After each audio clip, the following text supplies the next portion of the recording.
Finally Balochistan ప్రజలు separate Balochistan దేశాన్ని ప్రకటించారు.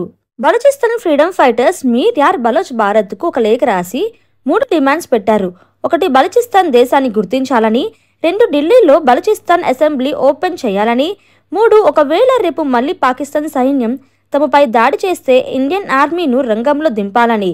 ఈయన యునైటెడ్ నేషన్స్కు కూడా 2 డిమాండ్స్ పెట్టారు.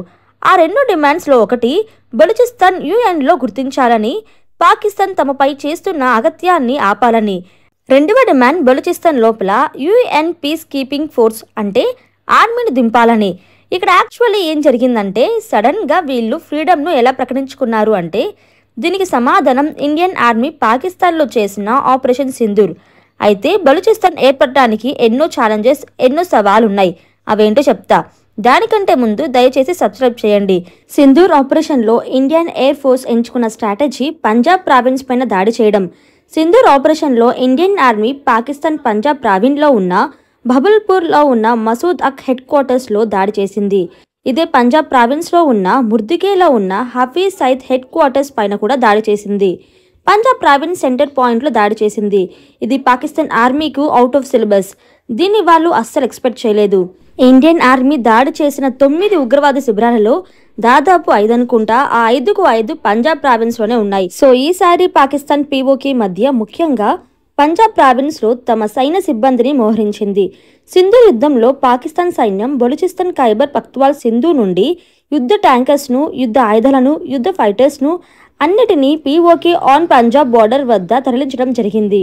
సో పాకిస్తాన్ ఆర్మీ ఇండియన్ బార్డర్స్లో బిజీగా ఉంటే ఈ బలూచిస్తాన్ సోదరులు ఆపరేషన్ హీరో ఆఫ్ 2.0ను లాంచ్ చేశారనమాట. వీళ్ళు 1 కాదు 2 కాదు దాదాపు 78 ఆపరేషన్స్ చేశారు. దాదాపు 58 లొకేషన్స్లో ఈ ఆపరేషన్ను చేశారనమాట. పాకిస్తాన్ పెహల్గామ్ దాడిలో చేయించడానికి గల one of the secret reason, ఈ బలూచిస్తాన్ ఫైటర్స్ ట్రైన్ హైజాక్ చేసి 214 మెంబర్స్ని పాకిస్తాన్ సైనికులను ఐఎస్ఐ ఏజెంట్స్ను చంపేశారు. ఈ దాడి పెహల్గామ్లో one of the firing point, main reason కాదు, వన్ ఆఫ్ ది రీజన్ అనమాట. ఆసిఫ్ మునీర్ మాజీ ఐఎస్ఐ ఏజెంట్ కాబట్టి ఐఎస్ఐ ఏజెంట్స్ను చంపి ముల్లా ఆసిఫ్ మునీర్కు సరైన దెబ్బ కొట్టారు. బలో సోదరులు కాబట్టి ఆసిఫ్ మునీర్ సివిలైజేషన్ వార్ను మొదలుపెట్టాడు. పెహల్గామ్లో దాడి చేయించాడు.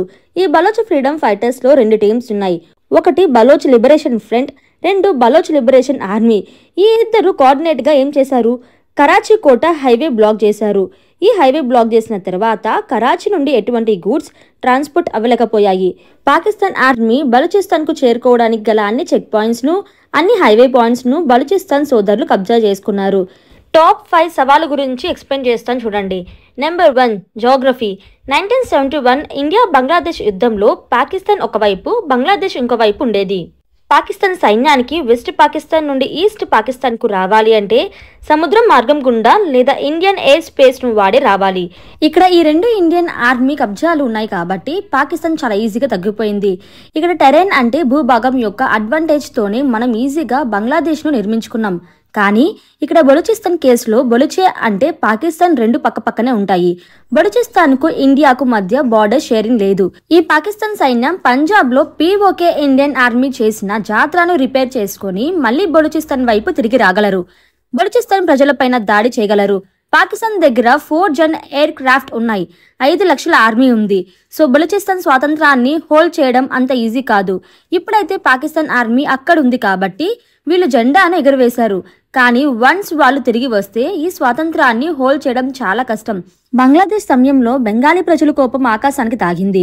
బెంగాలీ ప్రజల సంఖ్య అప్పట్లో పాకిస్తాన్ ప్రజలతో సమానంగా ఉండేది. ఈవెన్ ఎలక్షన్లో కూడా అప్పట్లో బంగ్లాదేశ్ గ్రేటెస్ట్ లీడర్ ముజిబుర్ రెహమాన్ గెలిచాడు. సో ఆ టైంలో వేవ్ వేరేలాగా ఉండేది కాబట్టి బంగ్లాదేశ్ ఏర్పడింది. ఇక్కడ బలూచిస్తాన్ ప్రజలు సంఖ్య 2 కోట్లు. ఇందులో బలూచిస్తాన్ ఫైటర్ యొక్క సంఖ్య వేలల్లో, మేబీ లక్షల్లో ఉంటుంది అంతే. సో బలూచిస్తాన్ ప్రజలు పాకిస్తాన్ మొత్తాన్ని ఓవర్ పవర్ చేయడం అంత ఈజీ కాదు. మేబీ ఆఫ్ఘనిస్తాన్ సపోర్ట్తో వీళ్ళు చేయగలరు కానీ చాలా టైం పట్టేలాగే ఉంది. ఛాలెంజ్ నెంబర్ 2, బలూచిస్తాన్ వైపు ఉన్న సరైన సవాల్ పేరు చైనా. చైనా బలూచిస్తాన్లో గోదార్ పోర్ట్ కట్టింది. ఒకవేళ బలూచన్ స్వాతంత్రం అయితే బలూచన్ ఫైటర్స్ గోదార్ పోర్ట్ను స్వాధీనం చేసుకుంటారు. ఆల్రెడీ గోదార్ చైనా మినీ సిటీను కట్టుకుంది. గోదార్ చైనా $60 బిలియన్ ఇన్వెస్ట్ చేసింది. ఇక్కడ డీప్ సీ పోర్ట్ ను కూడా కట్టుకుంది. లార్జ్ కంటైనర్ షిప్ ఇక్కడే ఉన్నాయి. మిడిల్ ఈస్ట్ నుండి అంటే సౌదీ, యుఏఈ నుండి చైనా ఇక్కడ నుండే చేమరను అంటే నేచురల్ గ్యాస్ ను, ఆయిల్ ను ఇంపోర్ట్ చేసుకుంటుంది. సేమ్ అలాగే చైనా యొక్క వస్తువులన్నీ ఈ దారి గుండానే గాదర్ పోర్ట్ గుండానే మిడిల్ ఈస్ట్ దేశాలకు గల్ఫ్ దేశాలకు వెళ్తాయి. కాబట్టి చైనా అంత ఈజీగా దీన్ని వదలదు. సో చైనా యుఎన్ లో ఇంటర్నేషనల్ బలూచిస్తాన్ కు అడ్డుగా నిలబడుతుంది. బంగ్లాదేశ్ లిబరేషన్ సమయంలో బంగ్లాదేశ్ లో వ్యాపారంగా గాని ఎటువంటి సంబంధాలు అమెరికాకు గాని చైనాకు గాని లేవు. కానీ బలూచిస్తాన్ విషయంలో అలా కాదు. Challenge number 3, Iran. అదేంటి, ఇరాన్ కు దీనికి ఏంటి సంబంధం?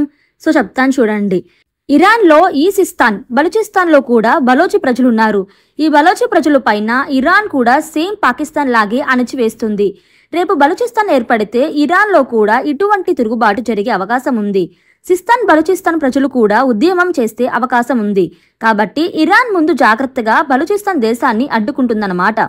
ఇరాన్ ఎంట్రీ ఇస్తే ఈ సైడ్ నుండి ఇరాన్, ఈ సైడ్ నుండి పాకిస్తాన్ ఆర్మీ రెండు వైపుల నుండి బలూచిస్తాన్ వీళ్ళు చుట్టుముట్టే అవకాశం ఉంది. స్ట్రాటజిక్ గా బలూచిస్తాన్ దేశం సాధ్యం అవ్వడం అంత ఈజీ కాదు. ఇంపాసిబుల్ అని చెప్పను, అంత ఈజీ కాదని చెప్పగలను. ఇక్కడ ఇండియన్ ఆర్మీ ఎంట్రీ ఇవ్వచ్చు కదా. అదేంటి, పెహల్గం దాడి తర్వాత ఇండియన్ రెస్పాండ్ అవ్వాలి అన్నారు, యుద్ధం చేయాలన్నారు, ఇప్పుడేంటి సాధ్యం కాదంటున్నారు, భయపడుతున్నారా అని క్వశ్చన్ వేయొద్దు. ఇండియన్ ఆర్మీ దగ్గర పాకిస్తాన్ పైన దాడి చేయగలిగే అన్ని స్ట్రాటజీస్ ఉన్నాయి. కాబట్టి ఇండియన్ ఆర్మీ దాడి చేయడానికి రెడీగా ఉంటుంది అన్నాం. పాకిస్తాన్ పైన దాడి చేయాలి అన్నాం. పాకిస్తాన్ కి బుద్ధి చెప్పాలి అన్నాం. Because Pakistan needs and treatments లేకపోతే పాకిస్తాన్ తగ్గదు. పంజాబ్ ప్రావిన్స్ లో ఉగ్రవాద శిబిరాల పైన పాకిస్తాన్ ఆర్మీ పైన దాడి చేస్తేనే ఇంకొకసారి పాకిస్తాన్ పెహల్గం లాంటి దాడి చేయదు. స్ట్రాటజీస్ అంటే ఆయుధ పరంగా, సాంకేతిక పరంగా, టెరైన్ పరంగా. టెరైన్ అంటే స్ట్రాటజీస్ అంటే ఆయుధం పరంగా పాకిస్తాన్ దగ్గర ఉన్న ఆయుధాల కంటే ఇండియా దగ్గర అడ్వాన్స్ ఆయుధాలు ఉన్నాయని. S-400 రఫేల్ ఇలాంటి అడ్వాన్స్ ఆయుధాలు ఇండియా దగ్గర ఉన్నాయి. సాంకేతికంగా సైబర్ వైర్ఫేర్ లో, ఇన్ఫర్మేషన్ వైర్ఫేర్ లో, ఆర్టిఫిషియల్ ఇంటెలిజెన్స్ లో, ఈవెన్ ఎయిర్ డిఫెన్స్ సిస్టమ్ లో పాకిస్తాన్ కంటే మనం చాలా అడ్వాన్స్ గా ఉన్నాం. టెరెన్ పరంగా, భూభాగం పరంగా కూడా మనం పాకిస్తాన్ కంటే పై చేయిలోనే ఉన్నాం. అదేలాగా అంటారా, అరేబియన్ సీలో మనకు టెరెన్ అడ్వాంటేజ్ ఉంది. ఎలా అంటే ఇండియన్ నేవీ యొక్క ఆధిపత్యం ఇండియన్ ఓషన్ లో ఉంది. ఛాలెంజ్ నెంబర్ 4, బలూచిస్తాన్ లో సరైన ఒక లీడర్ లేడు. లీడర్షిప్ ఇష్యూస్ ఉన్నాయి. బంగ్లాదేశ్ ఇండిపెండెన్స్ సమయంలో షేక్ హసీనా తండ్రి ముజిబుర్ రెహమాన్ వెనక ప్రజలు అతన్ని డేమిగాడ్ లాగా చూశారు. ముజిబుర్ రెహమాన్ ఒక వాక్ చాతుర్యం ఉత్తేజపరిచేలా ఉండేది. ముజిబుర్ రెహమాన్ పర్సనాలిటీ 10 మంది మాటల్లో మింగేసేలా ఉండేది. ముజిబుర్ రెహమాన్ ని చూసి ప్రజలు ఇన్స్పైర్ అయ్యేవారు. కానీ బలోచ్ లో డిఫరెంట్ లీడర్స్ ఉన్నారు.